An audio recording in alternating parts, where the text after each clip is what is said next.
విశాఖ తీరానికి ఎల్పీజీ చమురు నౌకలు చేరుకున్నాయి. గ్యాస్, ఆయిల్ ఇబ్బందులు పడుతున్న వేళ నౌకలు రావడంతో జనానికి ఊరట లభించినట్టయింది.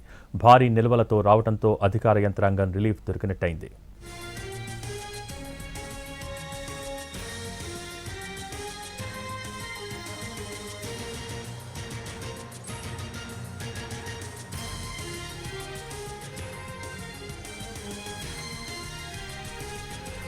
విశాఖ తీరానికి ఎల్పీజీ చమురు నౌకలు చేరుకున్నాయి. గ్యాస్, ఆయిల్ ఇబ్బందులు పడుతున్న వేళ నౌకలు రావడంతో జనానికి ఊరట లభించినట్టయింది. భారీ నిల్వలతో రావడంతో అధికార యంత్రాంగంకి relief దొరికినట్టయింది.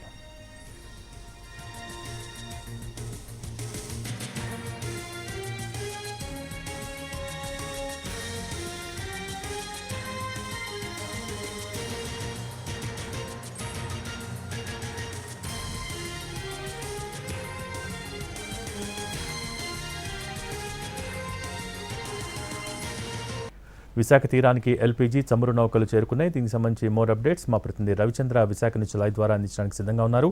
Ravichandra, over to you.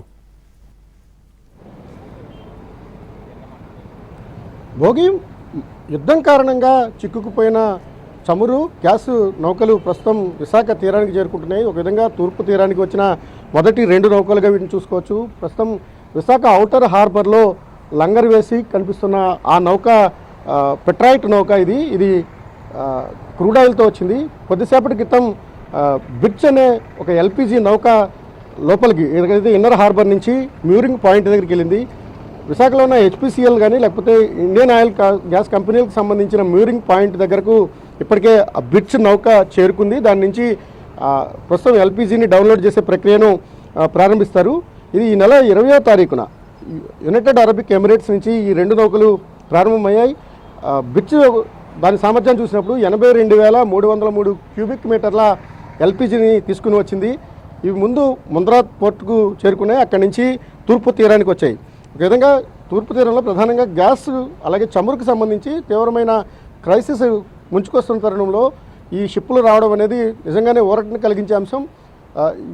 భారీ టన్నేజ్తో వచ్చిన ఈ నౌకలకు సంబంధించి పూర్తి సమాచారాన్ని, కొంత గోప్యతను కూడా అధికార వర్గాలు పాటిస్తున్న పరిస్థితి ఉంది. ప్రస్తుతం ఔటర్ హార్బర్లో ఉన్న పెట్రాయిట్ కానీ లేకపోతే లోపలకు వెళ్ళిన ఇన్నర్ హార్బర్ నుంచి లోపలికి యాంకరేజ్కి వెళ్ళిన బిర్చ్ నౌకలు కానీ రావడం కారణంగా తెలుగు రాష్ట్రాలకు, ప్రధానంగా తూర్పు తీరంలో తెలుగు రాష్ట్రాలు ఎదుర్కొంటున్న సమస్యలకు కొంత పరిష్కారం లభించే అవకాశం ఉంది. గ్యాస్ కొరత కానీ లేకపోతే ఆయిల్ సంక్షోభానికి సంబంధించి కానీ కొంత సమస్యలు తీరే అవకాశం ఉంది. ఈ నౌకలు తీరానికి సమీపంగా వచ్చే కొద్దీ దానికి కొంత ఎస్కార్ట్ చేశారు.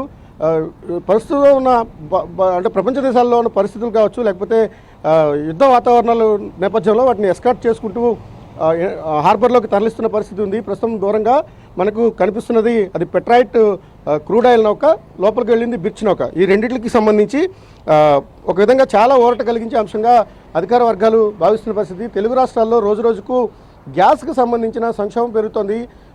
గ్యాస్ కనెక్షన్లు ఇవ్వలేని, అంటే గ్యాస్కి సప్లై చేయలేని పరిస్థితి కూడా వస్తుంది. ఒక విశాఖపట్నం లాంటి చోటే 5 లక్షలకు పైగా గ్యాస్కు కనెక్షన్లకు అవసరం అయితే, పంపిణీ చేయాల్సిన అవసరం ఉంటే కేవలం 1,50,000, 2 లక్షలు మాత్రమే ఇచ్చే వాతావరణం ఉంది. ఆల్టర్నేటివ్గా ఎన్ని ప్రత్యామ్నాయ ఏర్పాట్లు చేసినప్పటికీ గ్యాస్ కొరతనైతే అధిగమించడానికి తీవ్రమైన ఇబ్బందులు పడుతున్న తరుణంలో తూర్పు తీరానికి వచ్చిన ఈ 2 నౌకలు, ఒకటి క్రూడ్ ఆయిల్తో వచ్చిన నౌక, రెండవది ఎల్పీజీతో దాదాపు 82,000 క్యూబిక్ మీటర్ల ఎల్పీజీతో వచ్చిన నౌక. కాబట్టి ఒక విధంగా సమస్యలన్నిటి కూడా తీరినట్టుగానే, కొంత పరిష్కారం లభించినట్టుగానే అధికార వర్గాలు భావిస్తున్నాయి. అయితే చాలా సెన్సిటివ్ అంశం ఇది. విశాఖ తీరానికి ఈ నౌకలు ప్రయాణం చేస్తున్న సమయం కారణంగా కొంత ట్రాఫిక్కి సంబంధించి, దాని కదలికలకు సంబంధించిన అంశాలన్నింటినీ కూడా అధికారులు గోప్యంగా పాటిస్తున్నారు. పోర్టు అధికారులు కూడా దానికి సంబంధించిన వివరాలు గోప్యతగా పాటిస్తున్న పరిస్థితి కనిపిస్తుంది. Bhogi, thank you Ravichandra.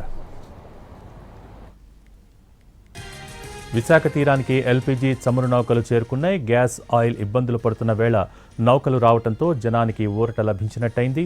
భారీ నిల్వలతో రావడంతో అధికార యంత్రాంగానికి రిలీఫ్ దొరికినట్టయింది. దీనికి సంబంధించి పూర్తి సమాచారం మా ప్రతినిధి రవిచంద్ర లైవ్ ద్వారా అందిస్తారు. Ravichandra, over to you. Bhogi United Arabic Emirates నుంచి ఈ నెల 20వ తారీఖున ప్రారంభమైన 2 నౌకలు విశాఖ తీరానికి చేరుకున్నాయి. వీటిలో క్రూడ్ ఆయిల్తో వచ్చిన ఒక నౌక పెట్రాయిట్ అయితే మరొక నౌక బిర్చిది. 82,303 క్యూబిక్ మీటర్ల వంట గ్యాస్తో యుఏఈ నుంచి వచ్చింది. ఈ ప్రయాణం మొత్తం అంటే వచ్చేటప్పుడు వెస్ట్ కోస్ట్ని టచ్ చేసుకుని అక్కడ కొంత నిల్వలను డంప్ చేసిన తర్వాత తూర్పు తీరానికి వచ్చినట్టుగా అధికార వర్గాలు భావిస్తున్నాయి. ప్రస్తుతం విశాఖ తీరానికి ఈరోజు చేరుకున్న నౌకలకు సంబంధించి బ్రిడ్జ్ అయితే ఇప్పుడే మూరింగ్ పాయింట్ దగ్గరికి కొద్దిసేపటి క్రితం చేరుకుంది. ఇక దూరంగా కనిపిస్తున్న పెట్రాయిట్ నౌక ఏదైతే ఉందో పెట్రాయిట్ నౌక క్రూడ్ ఆయిల్తో వచ్చింది. దీని సామర్థ్యాన్ని కూడా మనం చూసినప్పుడు 28,000 టన్నులు, దాదాపుగా 28,000 టన్నుల పైన క్రూడ్ ఆయిల్తో తీరానికి వచ్చింది. ఒక విధంగా గ్యాస్ కానీ లేకపోతే చమురు, పెట్రోల్ డీజిల్కి సంబంధించి ఒక విధంగా క్రైసిస్ మూమెంట్లో ఉన్న తరుణంలో ఈ నౌకలు తూర్పు తీరానికి చేరుకోవడం అనేది పెద్ద ఊరటగానే భావించాల్సిన అవసరం ఉంటుంది. ప్రధానంగా ఉభయ తెలుగు రాష్ట్రాల మీద కొంత సమస్య తగ్గే అవకాశం అయితే ఉంది. హెచ్పిసిఎల్ కానీ లేకపోతే ఐఓసి ఏదైతే గ్యాస్ ఆర్గనైజేషన్స్ ఉంటాయో, కంపెనీలు ఉంటాయో, వాటికి సంబంధించిన పాయింట్స్ ఎక్కడైతే ఉంటాయో ఫిల్లింగ్ పాయింట్స్ దగ్గరకు ఈ నౌకలు కూడా చేరుకుంటున్నాయి. ఇవి రేపు ఉదయం నుంచి వాటి ప్రాసెస్ను ప్రారంభించే అవకాశం ఉంది. ఓవరాల్గా గ్యాస్ క్రైసిస్ అయితే కొంత మేరకు తగ్గే అవకాశాలు అయితే ఈ రాకతో కలిగే అవకాశం ఉంది. ఇవి మార్చి 20న ప్రయాణం ప్రారంభించినప్పుడు ఒక బిట్ షిప్ అయితే వడనార్ తీరానికి చేరుకుంది గుజరాత్లో. మరొకటి ముంద్రా పెట్రాయిట్ అయితే ముంద్రా పోర్టుకి వెళ్ళింది. అక్కడ కొంత డంపింగ్ తర్వాత తూర్పు తీరానికి వచ్చాయి. ఒక విధంగా విశాఖ తీరం అనేది నిల్వల పరంగా ఏదైతే చమురు, సహజ ఎల్పిజి నిల్వల పరంగా ఒక స్ట్రాటజిక్ లొకేషన్ ఇది. విశాఖ తీరంలో ఉండే ప్రాసెసింగ్ యూనిట్స్ కానీ లేకపోతే ఏదైతే రిఫైనరీస్ కానీ లేకపోతే సప్లై చైన్ కానీ చాలా కీలకమైంది. విశాఖపట్నం అనేది మనం చూస్తున్నాం, ఎక్కడైతే పోర్టు వెనకాల కనిపిస్తుందో ఆ వెనకాల కనిపిస్తున్న డాల్ఫిన్ హౌస్ కిందనే వ్యూహాత్మక నిల్వలు కూడా ఉన్నాయి. ఇక్కడ నుంచి ప్రాసెస్ చేసిన ఆయిల్ కానీ లేకపోతే ఎల్పిజికి సంబంధించిన సప్లై కూడా ఇక్కడి నుంచే జరుగుతుంది. ఒక ఆంధ్రప్రదేశ్, తెలంగాణలో కాకుండా అటు తమిళనాడు వరకు, ఇటు ఒరిస్సా వరకు కూడా విశాఖపట్నం నుంచే ఎల్పిజి కానీ లేకపోతే చమురు కానీ సప్లై జరుగుతుంది. ఇది ఒక విధంగా సప్లై చైన్ లాంటిది. ఇటీవల అంటే యుద్ధం ప్రారంభమైన తర్వాత సప్లై చైన్లో వచ్చిన బ్రేకేజ్ కావచ్చు, లేకపోతే సప్లైలో వస్తున్న సమస్యల కారణంగా గ్యాస్ కొరత తీవ్రతమైంది. ఇక పెట్రోల్, డీజిల్కి సంబంధించి కూడా ఇప్పుడిప్పుడే సమస్యలు పెరుగుతున్న తరుణంలో ఈ రెండు నౌకలు విశాఖ తీరానికి రావడం మాత్రం ఒక శుభపరిణామం, ఊరటనిచ్చే అంశంగా మనం భావించాల్సి ఉంటుంది.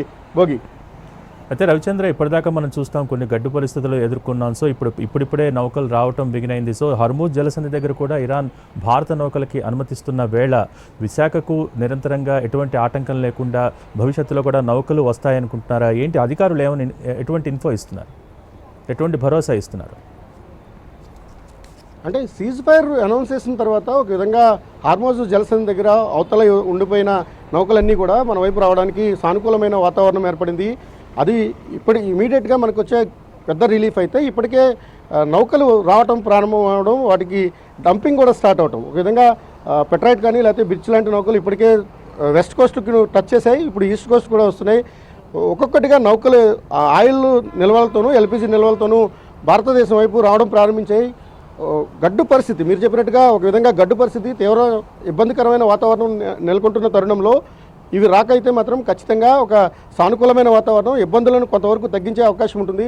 భవిష్యత్తులో మరికొన్ని అంటే ఇప్పుడున్న వెసులుబాటు కారణంగా మరికొన్ని నౌకలు హార్మోజ్ జలసంధిని దాటుకుని ఇండియా వైపు వచ్చే అవకాశం అయితే చాలా స్పష్టంగా ఉంది. మార్కెట్ వర్గాలు కావచ్చు, లేకపోతే గ్యాస్ ఏజెన్సీస్ కానీ లేకపోతే డీలర్స్ కానీ హెచ్పిసిఎల్ వంటి ప్రముఖ కంపెనీలన్నీ కూడా చాలా ఆసక్తిగా ఎదురు చూస్తున్న పరిస్థితి. గ్యాస్ క్రైసిస్ కావచ్చు, అయితే ఎల్పిజి సప్లైకి సంబంధించిన ఇబ్బందులు తొలగిపోతాయి, ఇంకా షిప్పులు రావడం ప్రారంభమవుతుందన్న ఆశ అధికార వర్గాల్లో అయితే కనిపిస్తోంది. భోగి అయితే రవిచంద్ర, మనం చూస్తూనే ఉన్నాం విశాఖలో వ్యూహాత్మక చమురు నిల్వ కేంద్రాలను కూడా ఏర్పాటు చేశారు. సో ఇప్పటి నుంచి చమురును స్ట్రాటజిక్ ఆయిల్ రిజర్వ్లో డంప్ చేస్తారని ఎంతవరకు అనుకోవచ్చు ముందు జాగ్రత్త? అంటే విశాఖలో ఉన్న స్ట్రాటజిక్ నిల్వలు తూర్పు తీరంలో విశాఖపట్నం అనేది ఆయిల్కు అలాగే ఎల్పిజికి సంబంధించినంత వరకు ఇది ఒక స్ట్రాటజిక్ పాయింట్. అలాగే వెస్ట్ కోస్ట్లో కూడా మంగళూరు దగ్గర ఉన్నాయి. పూర్తి స్థాయిలో దేశం యొక్క అవసరాలకు ఆయిల్ కానీ లేకపోతే గ్యాస్ కానీ సప్లై చేయలేని పరిస్థితులు ఉన్నప్పుడు మాత్రమే స్ట్రాటజిక్ రిజర్వ్స్ అన్నింటిని కూడా బయటకు తీస్తారు. అదంతా కూడా వ్యూహాత్మకంగా ఎప్పుడు ఎట్లా చేయాలనే దానిపైన ఢిల్లీ స్థాయిలో నిర్ణయాలు జరుగుతాయి. ప్రస్తుతానికి సప్లై చైన్ బ్రేక్ అయిన మాట యథార్థమే, కానీ దాన్ని పూర్తి స్థాయిలో దెబ్బతినకపోలేదు, కొంత ఇబ్బందులు వస్తున్నాయి. కానీ ఇప్పుడు వస్తున్న ఎల్పిజి కావచ్చు, దీని ప్రాసెసింగ్ మొదలుపెట్టి దీన్ని సప్లై చేయడం ప్రారంభిస్తే కొంతవరకు సమస్యలు ఉంటాయి, తీరుతాయి. ఒక విధంగా వ్యూహాత్మక స్థావరాలుగా ఉన్న ఇటు ఈస్ట్ కూడా ఇక్కడ కానీ తూర్పు తీరంలో కానీ వెస్ట్ కోస్ట్లో కానీ అవసరం మేరకు ప్రభుత్వం వాటిని యూటిలైజ్ చేసుకునే విషయం మీద నిర్ణయం తీసుకునే అవకాశం ఉంటుంది. Bhogi okay, thank you Ravichandra.